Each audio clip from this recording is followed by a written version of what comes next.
Akalar yetkazib kelib berdik Marg'ilonimizni Bahraniga. 3 kun oldin nari mahallaga qo'ydik, bitta mahalla nariyog'iga. Bu shinekli varianti akalar.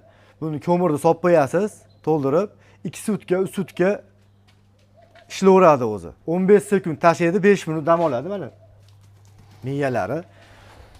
Ichlari ham turli, tashqari ham turli, yangi rossiyskiy lista bo'ladi.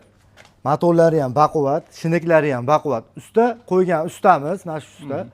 Nechta qo'ydik shu katolimizdan, mana shu yili? Mana shu yili basi bir 2 oyda ichida bir 6 ta 7 ta katol qo'ydik. Qo'ydingiz. Qanday bo'ldi effekti? Yaxshi, Xudoga shukr, yaxshi cho'tka ishlab beryapti. 10 minutda kerak gilasi yopib chiqyapti. Endi yaxshi bo'lmasa qo'ymaysiz, bitta qo'yasiz bo'ladi. 6 tagacha qo'yyapsiz. Muxlislarimizga nima tavsiya qilasiz? Bizlarni kuzatayotgan Xudo xolasa xijolat qilmaydi. Shineklarini ham baquvvat, chiroyli qilib ishlashibdi. Kimga shunaqa katyollar zarur bo'lsa, ekranga raqam qo'yib qo'yamiz, bemalol murojaat qilaverasiz.